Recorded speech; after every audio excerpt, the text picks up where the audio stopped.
My name is Tzvi Lebetkin, the Rabbi from another planet. Please like, share, and subscribe, and ring the little bell so you're notified when new videos drop. I have dragged my feet about making this review because I'm just not into it, really. Look, bottom line is, I've been through this whole series, and it breaks my heart. I'm really sad to say this. It's not a recommend.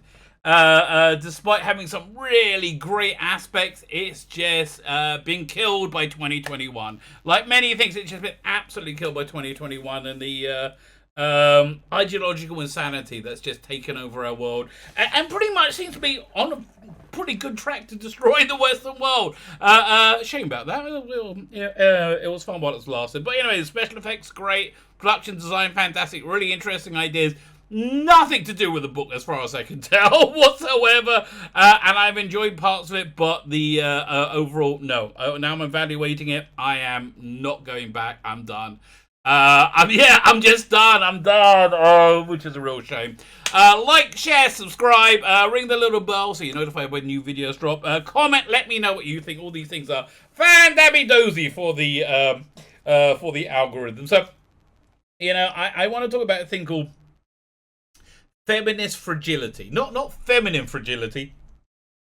Feminist fragility, which is they can't stand the idea of a man being presented in a positive way, right? They're just like, they can't stand it. It makes them insane. It makes them crazy. It makes them think everything is wrong with the world. And that's what we got. Stuff that should be great being absolutely unwatchable garbage. Which is what we have with Foundation. Now, Foundation is loosely based on a lot of the ideas drawn out from the book Foundation. I think a second Foundation. Not as clever as it, but again, look, the ideas in there are really, really great. And again, I'm really sad that this is not a recommend. I mean, I think you can tell I'm being genuine. I'm genuinely sad about this. That it's not a recommend. So essentially, we have three plot threads. We have the Imperial plot thread. Brilliant. That's fantastic. That kept me coming back. We got the Foundation plot thread, this planet out on the outer reaches of space, the first reach of the Empire, because they think the Empire is going to fall because of this psychoscience prediction model thing that basics religion. It's a prophetic religion which has predicted the end of their glorious empire. So they're setting up a repository of knowledge. So they're 50,000 years or 100, well, however long it is only going to be 1,000 years of darkness, and then they'll be able to rebuild. So you got that going on, so that's the second plot thread. And the third plot thread is the stunning and brave. What's her name? What's the main character? Until they got rid of her, Gal Dornick's story, who is a girl from a planet where the evil religion has taken over and verboten people from learning the good and wise science. There is only one science. Again, it makes me so crazy. They keep calling the science. There isn't the science. There is science. But again, they don't understand it. And it's very, very clear. With things like this, Star Trek Discovery. This wasn't as bad as Star Trek Discovery, which for me makes it a greater crime, right? They say there's so much quality here, makes it so much a greater crime. So I'm going to be reading from the Wikipedia. I can't even remember where we're up to, because I just kind of checked out when it didn't justify its time, right? It didn't justify its time. So we're up to episode 9, the final, the first crisis. So this first crisis is supposed to be when the empires really start shaking and falling apart. What's happening is on the planet Terminus, where you got Foundation, there is this weird giant structure that if you go close to it, you'll pass out, and nobody knows what it is. It was there when they arrived, and they've been invaded by people from this planet that was destroyed by the Emperor in the first episode, or severely damaged, and so everybody in it is scarred. And they killed a bunch of people, and then they kidnapped people to take to this thousands-year-old derelict warship that can blow up planets, called the Invictus, so they can learn how to make it work, right? Make it work. So the Invictus has been vanished for ages, and it's been jumping blindly throughout space. They're jump technology is different, so they have to be wired into it. And basically, what the worst character in this, the absolute worst character in this, which is around this plot thread. What's her name again? Salva Hardin, who's a stunning and brave black girl, who's the key to everything, with the hair, sides of her head shaved and snarling and masculine. She has a complete pussy boyfriend who's very, very effeminate. And like, again, feminist fragility. Feminist fragility has ruined all drama, right? So she's just an awful character because she's... the only characters that are ever allowed to be interesting are white men, because you can't have black women have any character flaw, because that's bad. And so without character flaws, you can't relate to anyone. You can't have black men not have character flaws. Well, they normally got to be massive pussies. That's basically the rule. You can't have women have any character flaws, or heaven to Betsy, no. So basically, the only people you can have character flaws, I can't straight... you can't have gay men have character flaws, but they're the lowest of the progressive stack. You can really take a piss on them anytime you want.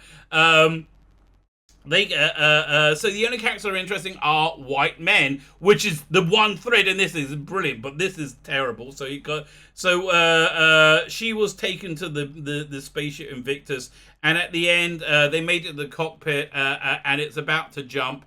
And they're gonna die because nobody knows how to steer the ship not into a supernova or something, right? So that's basically where the cliffhanger they ended on. Fine, so let's let me look at the Wikipedia. Doink, and I'll read the this is over a week late because I couldn't bring myself to it. We'll read the synopsis. The first crisis. The Invictus appears over Terminus due to the sacrifice of the Foundation's director, Louis Perrin. So this guy was basically an arsehole because he's a guy. He's an idiot guy. He wouldn't listen to the stunning and brave Salva Hardin, who said, don't let the other stunning and brave black woman in there because she'll blow everything up and let them win. And so he ended up being kidnapped, but he sacrificed himself to redeem himself for the crime of not listening to stunning and brave women. So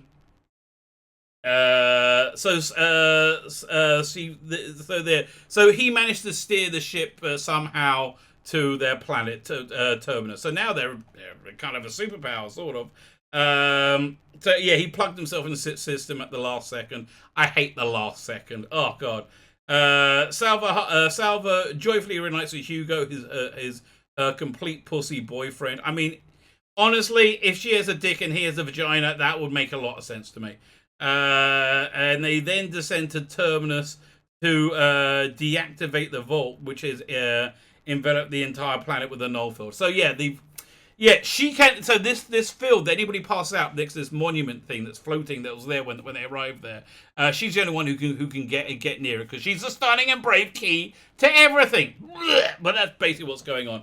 And now the field of where that you pass out when you get closer has enveloped the whole planet. So she turns up there to turn it off.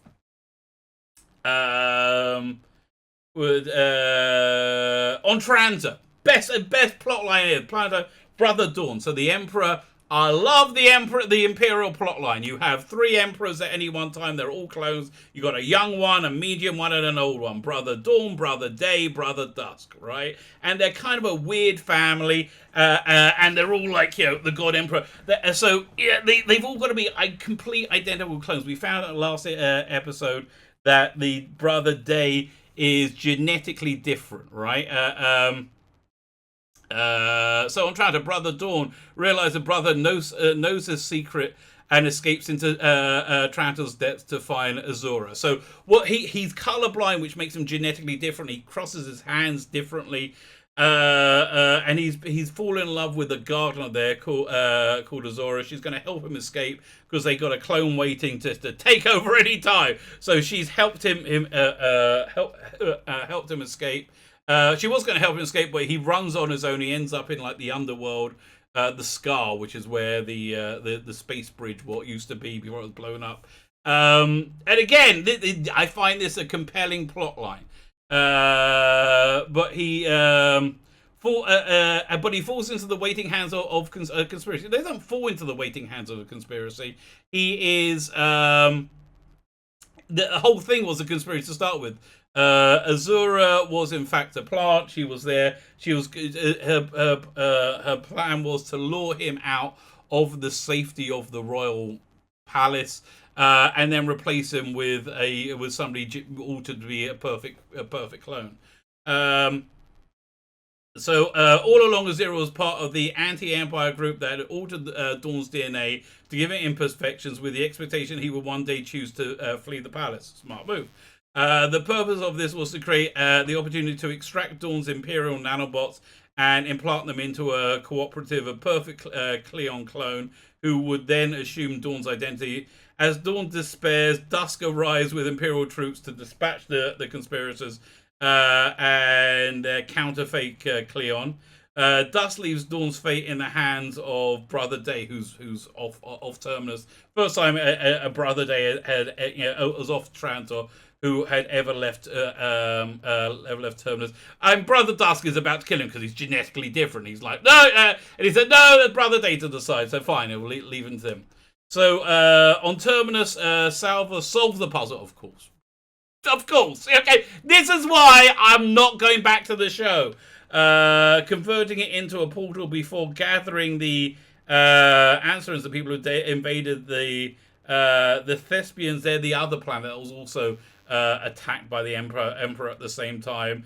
And so they've been at each other's throats ever since. So now they're uniting, and the Termini Salva proposes harnessing the Invictives to give all three worlds leverage against the Empire.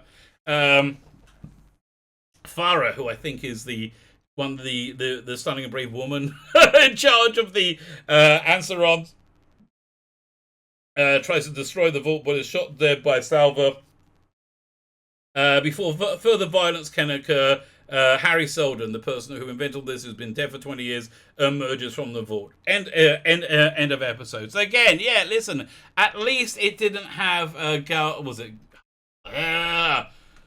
Stupid bloody name. So I used to like this at the beginning. Now I'm like, I've just lost all interest in it. Gal Dornick, at least the Gal Dornick was in it, who was a good and interesting character up until you saw her origin and you saw how stupid it was. Again, it was an idiot's view of science and an idiot's view of religion. It's basically and a very intelligent book rewritten by idiots for the screen. And really, that should be the tagline. So Harry, a second digital copy of the original, explains that the vault was his casket all along. Right, so this was all his plan. He was going to get killed by Gal Dornick's boyfriend, and he had his personality recorded onto the knife that killed him. But Gal Dornick walks in, so she sends her off in space and time, essentially, with the knife. And his casket turned into the vault somehow. Yes. So which transformed after being jettisoned and reached terminus before the colonists. He also reveals the Foundation's true purpose was not to safeguard knowledge, but to forge a new civilization assisted by the Anathian and Thespis, and suggests the Invictus fake a mega flare to make it appear that terminus has been purged of all life. But why would you trust anything he has to say anymore? Like, he just said, oh yeah, no, these past 20 years that you've sacrificed and died and struggled, that was all bullcrap, mate. I was lying.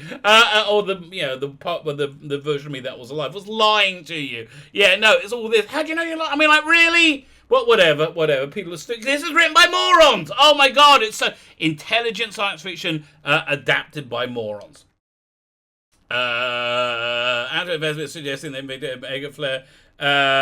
This would allow the outer reach to develop in secret from the Empire. As Hari returns to the vault until the next crisis, he tells Salva that her visions were not sent to him. Yeah, she's had visions of the other person, the other stunning brave. Months later, Hugo, the captain of the Invictus, right, the pussy boyfriend, becomes captain of the warship, and Salva is running for mayor of Terminus. When Salva learns she was conceived by Gal and Reich, before being carried to term by a mother, Maria, because people were saving their sperm and fertilizing eggs and stuff on the ship over. So she finds out, oh no, I'm really the daughter of Gaal Dornick, and right, the guy is killed. And then the egg was carried to term by the mother. She realized that her visions are genetic. Her genetic parents and leaves Terminus in search of Gaal. How does that happen? I don't have my mother's memories, right? I don't have my father's memories. No. But she's a stunning, brave, key to everything. Again, this is just bullshit. I'm sorry. When Salva learned so over on Trantor, Brother Day decides to spare Dawn. So he's been on this like religious quest. Sort of. He goes to this planet where he experiences a religious exaltation from the major religions. Something that was predicted by Harry Sardin, right? And that's what happens. You have a priest arose and said, "Listen, clones don't have souls, essentially." And so he goes on this very grueling walk, which was actually very, very. That was again everything with Lee Pace and the Emperor. Frickin' all it kept me coming back for all the bullshit. It really did. In fact, if you want to watch this show, just skip everything else. Right, just get to watch it. Whenever you see a stunning and brave black girl on the screen, fast forward. Okay, and it's not, I want to do black erasure or female erasure. I want to do token erasure, which is what this is. It's so disgusting. So he goes on this religious pilgrimage, this very grueling walk where people die on during it, and if you drop down to 2 knees, you have to just let yourself die on the road. It's like really heavy. But when you get to the end, assuming you get to the end, some people get a vision, right? And he pretends he has a vision, but he doesn't have one. But there's also, this has got him much more contemplative. So he's like, maybe Imperial cloning isn't the best thing. And so he decides to spare Brother Dawn. Again, this is great. I just, oh man, it's such a shame. Everything else is such garbage. Over dust direction, but... he's got the last. The last robot from thousands of years ago is his slave, and she's loyal to Empire. Yeah, the Empire. So she kills Dawn anyway, affirming that her loyalty is to Cleon dynasty supersedes Day's wishes. Day is later informed that the anti-Empire conspiracy also altered the DNA of Cleon 1's body long ago, affecting not only all extra replacement clones, but also Day himself and possibly his predecessor, right? So he finds out that it's all bullcrap anyway. There is no pure Cleon anyway. Then in 12/240 IE, Gaal lands on Synax, and that's back at home planet, and runs to at the ruins of her hometown. She warned them. She did the math. They won't survive. You can't believe in this religion stuff. Believe in my crazy religion that we don't call religion. And so she finds another. Oh God, yes. Okay, so she's this is like 40 years later or something that she's gone off in another little ship that like puts her in suspended animation. So she's in this ocean world. There's nothing there. And she has nothing with her. Like her spaceship sinks. She's just got a boat, right? And there's nothing there. She's gonna die. But then she notices a light underneath, so she dives down underwater because she's so stunning and so brave and so the bestest ever. And she finds another pod under the spaceship. Wreckage and Waking Survivor. Salva tells her that she's her daughter. So the stunning and braveness have joined up, and I'm like, nah, check please. I'm out now. I'm not interested. It's like enough of your insane propaganda. Enough ruining everything. Okay, like stop with your feminist fragility. It's ridiculous. It's beyond ridiculous. And quite frankly, may I suggest, everybody, feminist or not, if somebody says, I will give you this job if you perform these sexual favors for me, the answer is universally no, right? The problem is that a lot of women said yes, because they wanted the thing that they were being offered. They said yes. They didn't have the moral value or turpitude to say no. right? And so we got the world we got with the casting couch that eventually led to Me Too. This wasn't a man problem, which is what they want to say, because they don't want to blame themselves for anything. It's not a woman problem. It's somewhat a feminist problem, but much more, it's a societal problem. And the society that has a problem is called Hollywood, which is a sick, degenerate society, and we all know it. All you had to do was shut up and entertain us, right? And you could have lived in luxurious wealth and privilege for your entire existence. No, you wanted to lecture as well. Bye-bye. Bye-bye. Canceling my subscription to Apple Plus. I'm just not interested, mate. Just not interested.